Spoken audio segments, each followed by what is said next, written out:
para poder adentrarnos en Romanos 8, quiero darles un poquito de contexto acerca de dónde se escribe Romanos, por qué se escribe, cuál era el propósito de Pablo, por lo cual estaba escribiendo. Y la intención tú ves las cartas que escribió Pablo, y toda la intención de Pablo al escribir las cartas a los tesalonicenses, a los corintios, a los romanos, era poder desarrollar o describir una doctrina para la iglesia. Si nos posicionamos un poquito en el tiempo, Jesús ascendió al cielo y se queda este espacio de decir, oye, ¿qué hacemos ahora? Formamos la iglesia, había romanos, había griegos, había un montón había judíos, y cómo a través de las cartas que Pablo va escribiendo a las diferentes ciudades va formando esta doctrina acerca de la iglesia. Es la tercera carta que escribe Pablo hacia los romanos, y cada una de las cartas estaban dirigidas especialmente a las iglesias, a las ciudades, pero algo muy específico era que Pablo escribía estas cartas en base, uno, a las necesidades que estaba pasando la iglesia. Dos, también era uno de los propósitos era poder transmitir el propósito de Dios para los creyentes, para la iglesia, y también revelar quién era Dios a través de sus cartas.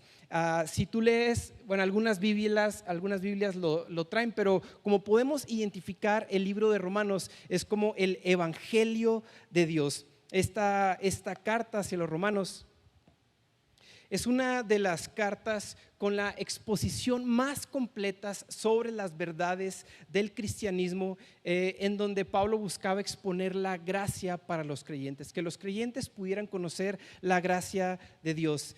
De lo más relevante que podemos encontrar en esta carta, una es este título o esta frase que dice: ya no hay acepción de personas. Y esto se refería porque todas las promesas, todo lo que es el Antiguo Testamento estaba destinado para la gente judía, para el pueblo de Israel, pero de repente en Romanos habla y dice: ya no hay acepción de personas. Y ahora el Dios que era el Dios de los judíos, ahora se vuelve también el Dios de los gentiles. Y ahí es donde entramos tú y yo. En este pasaje, en este libro, en esta historia es donde nos hacemos presentes, porque ya no nada más no nada más eran los judíos, también entra ahora conocido como el Dios de los gentiles. Además de que podemos encontrar estos pasajes, Romanos 5, la justificación por medio de la fe. Así que yo quiero animarte a que puedas leer Romanos, en especial Romanos 8, pero que puedas empezar a leer el libro de Romanos, que lo puedas estudiar, que te lo puedas aprender de memoria, y que puedas dejar que realmente Dios pueda hablar a tu vida. Así que empezamos con Romanos 8. Si ya lo tienes ahí en tu Biblia, Romanos 8. Romanos 8 es conocido por los historiadores como, algunos lo mencionan como el Gran 8, otros lo mencionan como el capítulo de capítulos del cristianismo. Otros hacen esta imagen en donde la Biblia es como un anillo de oro, en donde el libro de Romanos es el diamante y donde Romanos 8 es el brillo de este diamante. Así de especial es este capítulo de Romanos 8. Empieza Romanos 8 con esta frase que dice: ahora ninguna condenación hay para los que están en Cristo Jesús. Y cierra también Romanos 8 con una frase que dice: no hay separación para los que están en Cristo Jesús. No hay nada que nos pueda separar del amor de Dios que es en Cristo Jesús. De esta manera, y está impresionante, esta manera en que comienza y esta manera en que termina el capítulo 8 de Romanos. Pero antes de adentrarnos un poquito a lo que es Romanos 8, porque vamos a estar estudiando solamente de los versículos del 1 al 4, debido a que de verdad no me siento capacitado para poder exponer lo que habla Romanos. Voy a hacer mi mejor esfuerzo, y yo sé que el Espíritu Santo va a hablar a través de mí, pero es un pasaje para pensarse, es un pasaje para estudiarlo, es un pasaje para orarlo, es un pasaje para que puedas aprenderlo de memoria. Pero antes de adentrarnos a Romanos 8, quiero que vayamos un poquito a Romanos 7. Y Pablo está hablando en Romanos 7 y termina a partir del versículo 15 hasta donde cierra el capítulo 7.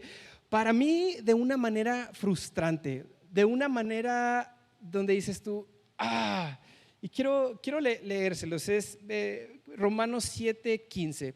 Dice, y si te fijas el titulito, dice la lucha entre las dos naturalezas. Dice, porque lo que hago no lo entiendo, pues no hago lo que quiero, sino lo que aborrezco. Eso es lo que hago. Y empieza a describir, y si lo que no quiero esto hago, aprueba que la ley es buena, de manera que yo no soy quien hace aquello, sino el pecado que mora en mí. Dice, porque lo que hago no lo entiendo, pues no hago lo que quiero, sino lo que aborrezco. Y empieza a hablar acerca, hay algo en particular a partir del 15 en lo que termina, que ves este pronombre del yo, ves a Pablo hablando de él, ves a Pablo hablando, es que yo he intentado y no he podido, es que yo hago lo que no quiero, es que yo, y ves esta fuerza humana tratando de poder agradar a Dios, pero fracasando una y otra vez. Tratando Pablo de poder guardar la ley y cayendo una vez en pecado y fracasando. Pero cuando yo estaba leyendo este versículo de Romanos 7, me sentí tan identificado con, igual si tú te identificas, que bueno, estás igual, estás como yo, porque ¿cuántas veces hemos intentado poder seguir al Señor, poder agarrar tu Biblia, poder llevar nuestro matrimonio de una manera, pero te das cuenta que estás haciendo lo que aborreces? No sé si te ha pasado que a lo mejor estabas llevando una dieta rigurosa, una dieta rigurosa de no voy a comer esto, y de repente te entra ese amor por la comida y es tu carne, y a lo mejor estabas ayunando y vas y comes una torta y rompes el ayuno. Y dices tú, pues no quería comerme esa torta, no quería tomarme este refresco, pero lo hice. O a lo mejor estás en tu trabajo y habías dicho, yo no voy a hablar mal de mi jefe ni de mis compañeros, voy a ser una persona luz en mi trabajo, y de repente se presenta la primera tentación o la primera intención y vas y hablas hasta lo que no, y de repente te das cuenta de, pero si no era lo que yo quería, no era lo que, y solamente te das cuenta que es tu carne brotando, es el pecado. Ahorita lo menciona Pablo, es tu carne activándose, es tu carne haciéndose visible para todos nosotros. O a lo mejor tuviste una semana pesada y el primer pensamiento es que me lo merezco. Lo que puedas poner tú en tu mente, sea una comida, sea un vicio, sea volver a un pecado y decir, es que tuve tanta presión en mi trabajo que me merezco hacer esto, y sabes que no es Dios, pero dices, es que me merezco hacer esto. Y Pablo lo escribe de esta manera, dice, yo sé que en mi carne no mora el bien, pero dice el 17, perdón, de manera que yo no soy quien hace aquello, sino el pecado que mora en mí. Realmente tienes que entender que hay una batalla.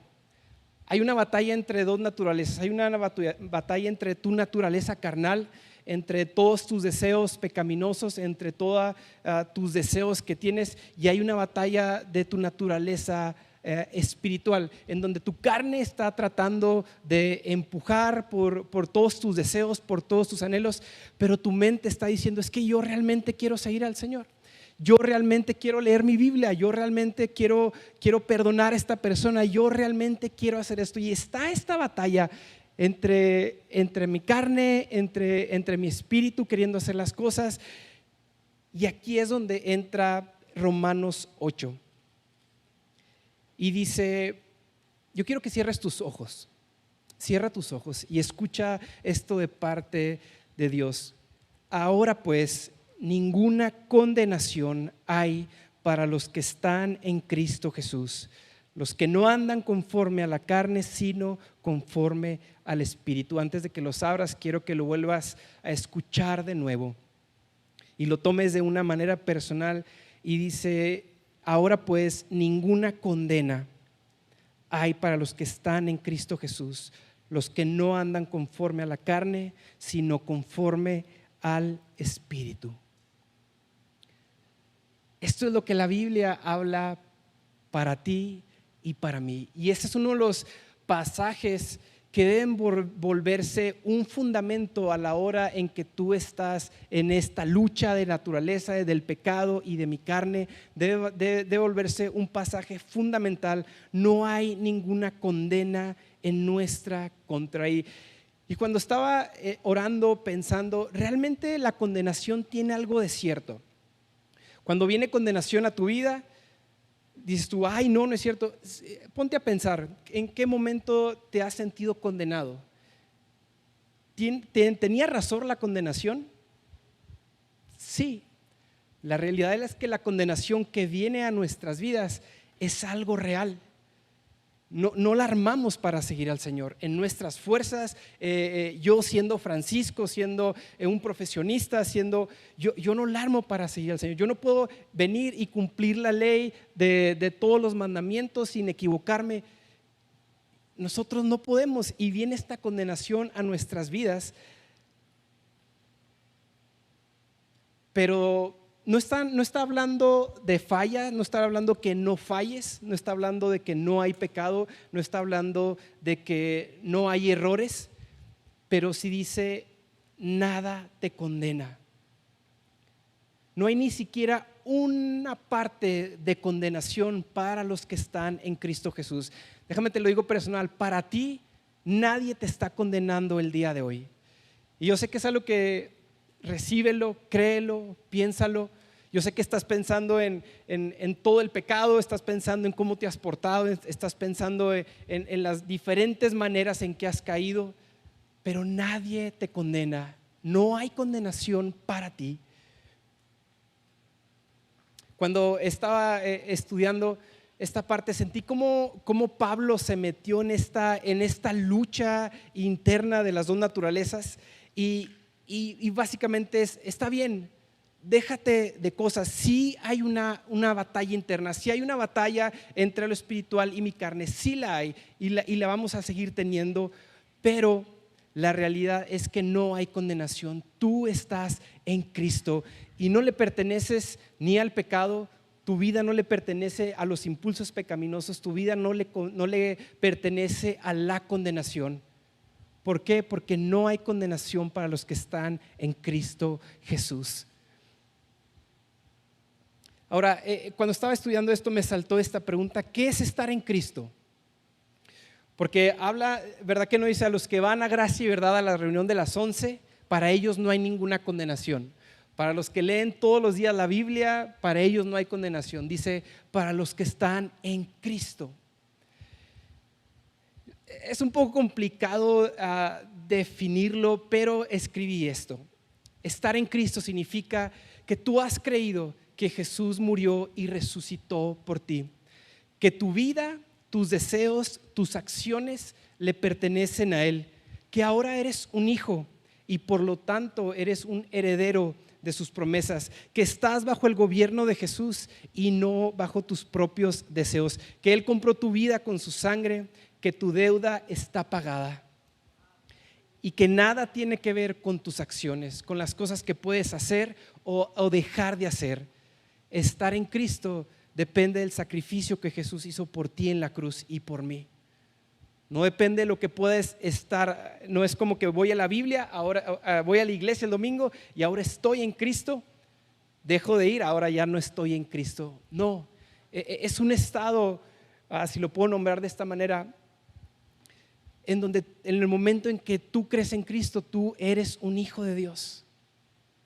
Tú ahora estás en Cristo, ya no estás gobernado por tu naturaleza, ya no estás gobernado por lo que está alrededor, estás ahora porque ahora estás en Cristo, ahora eres una nueva persona en Cristo.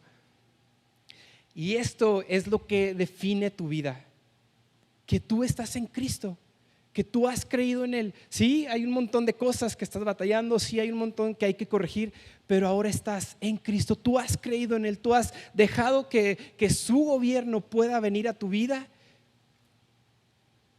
y pueda perdonar tus pecados y pueda librarte de tus pecados. Ahora, quiero hablarte un poquito de identidad, porque creo que estamos en un momento en donde todo alrededor está tratando de definir nuestra identidad. Acaba de salir el iPhone 15. Si tú compras el iPhone 15, tu identidad está en que eres alguien pudiente, en que eres una persona wow porque lo compraste. Si no lo compraste, híjole, pues hay que echarle más ganas para comprarlo. Está todo el tema de la moda. Si tú andas a la moda, eso te define. Es una persona que anda a la moda, eso te define. Si no, pues también te define y marca tu identidad. Es alguien que no anda a la moda. A lo mejor eres un profesionista, estás en tu trabajo, tienes una maestría, un doctorado, tienes mucho dinero, pero eso no es tu identidad, eso no es lo que te define. Yo sé que el mundo juega muy sucio para con nosotros y trata de definir nuestra identidad y trata de decirte es que si tú no tienes dinero, es que tú no eres parte de una estatus socioeconómico, o si tú no tienes este carro, o si tú estás soltero, o si tú estás casado, o si tienes tantos hijos o tienes pocos hijos, y trata de definir tu identidad. Yo quiero decirte el día de hoy que tu identidad está definida porque tú estás en Cristo. ¿Y qué si te digo que no necesitas demostrarle nada a nadie? ¿Cuántas veces estamos intentando comprar cosas, hacer ciertas cosas para demostrarle al mundo, mira lo que valgo, mira ya compré este celular nuevo, mira lo que valgo, ya cambié de carro, mira lo que valgo, ya me casé y tengo tantos hijos, mira lo que valgo? No tienes que demostrarle nada a nadie. Dios te ama así tal y como tú eres. Dios te perdonó y te salvó y te lavó con su sangre tal así como eres. No tienes que demostrarle nada a nadie.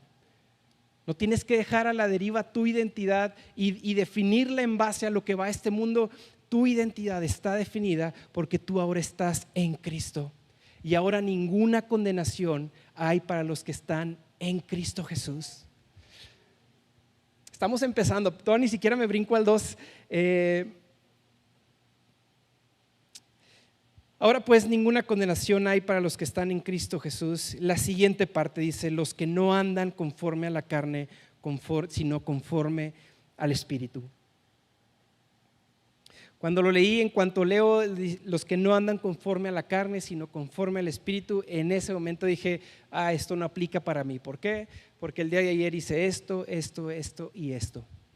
Eso no aplica para mí, eso aplica a lo mejor para el pastor, eso aplica a lo mejor para los de la alabanza, que ellos sí andan en el Espíritu. Esto no aplica para mí porque yo hice esto. Pero si te fijas, si lo lees bien, dice, ahora pues ninguna condenación hay para los que están en Cristo Jesús. Y estos que están en Cristo Jesús ya no andan conforme a la carne, sino conforme al Espíritu. De hecho, en algunos estudios se dice que Romanos 8:1 debió haber terminado ahí en Cristo Jesús.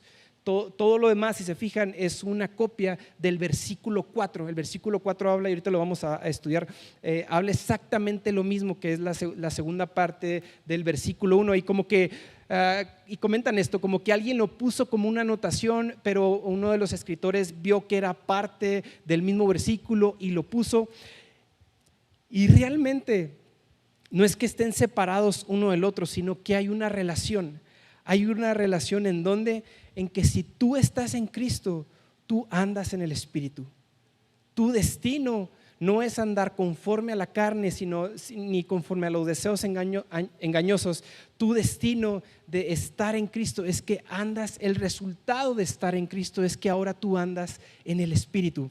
Pero te fijas cómo opera el pecado y la condenación en nuestras vidas.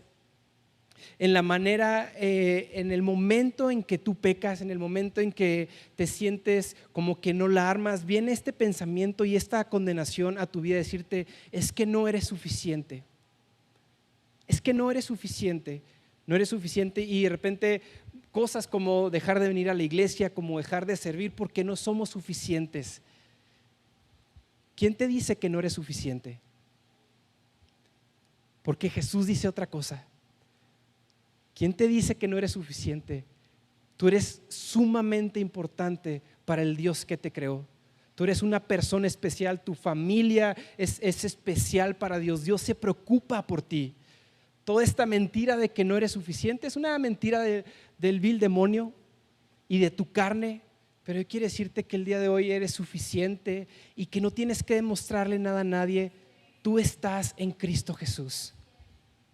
Pero de esta manera juega el pecado y la condenación. ¿Cómo te vas a acercar otra vez a Cristo? ¿Cómo vas a venir a servir si tienes todos estos pecados, si has hecho todas estas cosas y tratan de robarte la identidad que tú tienes en Cristo? Has estado en tantas iglesias y a lo mejor vas a estar en otras y tratan de definirte la identidad, pero tú estás en Cristo y ninguna condenación hay para ti. Y aquí es donde entra la verdad de Cristo. Aquí es donde entra más fuerte la verdad de Cristo que todo tu pensamiento, que toda tu carne, que todo lo que pudieras estar pensando. Versículo 2 dice: porque la ley del Espíritu de vida en Cristo Jesús me ha librado de la ley del pecado y de la muerte.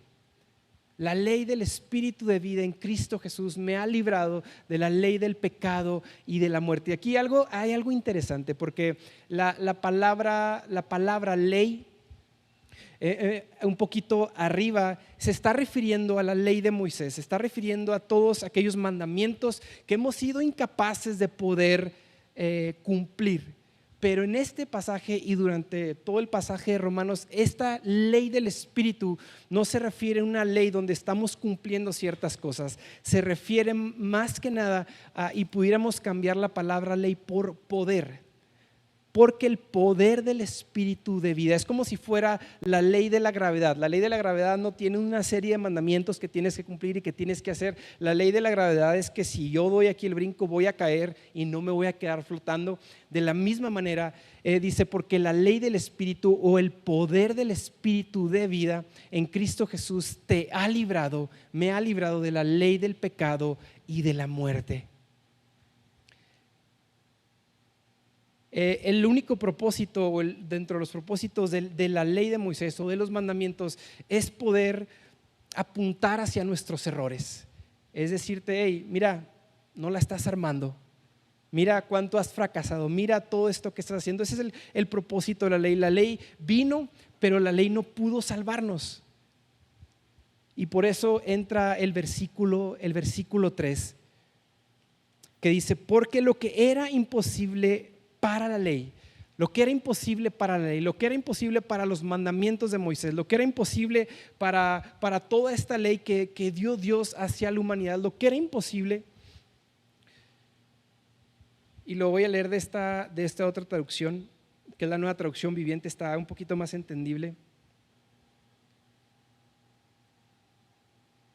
Dice: la ley de Moisés no podía salvarnos porque nuestra naturaleza pecaminosa es débil. Así que Dios hizo lo que la ley no podía hacer. Dice: Él envió a su propio Hijo en un cuerpo como el que nosotros los pecadores tenemos, y en ese cuerpo, mediante la entrega de su Hijo como sacrificio por nuestros pecados, Dios declaró el fin del dominio que el pecado tenía sobre nosotros. Cuando viene Jesús, se termina el poder del pecado en nosotros, se termina el dominio que el poder del pecado tenía en cada uno de nosotros por medio de Jesús. Y dice: y lo hizo para que se cumpliera totalmente la exigencia justa de la ley a favor de nosotros, que ya no seguimos a nuestra naturaleza pecaminosa, sino que seguimos al Espíritu. Y esta ley del Espíritu de vida, o este poder del Espíritu de vida, como ya lo hablamos ahorita, no es algo que tienes que estar cumpliendo para poder bien. Es más bien este poder que Dios nos da para poder caminar en Jesús, para poder caminar en su presencia, para poder caminar en sus preceptos, para poder amarlo este poder del Espíritu de vida. Ahora no está relacionado a mandamientos, tienes que cumplir ciertos mandamientos para poder salvarte. Ahora entra la ley del Espíritu de vida a nosotros, o este poder, y más que decirnos qué hacer, es esta guianza del Espíritu Santo para cada uno de nosotros para poder agradar a Dios. A esto se refiere esta ley del Espíritu, o este poder del Espíritu de vida a nosotros.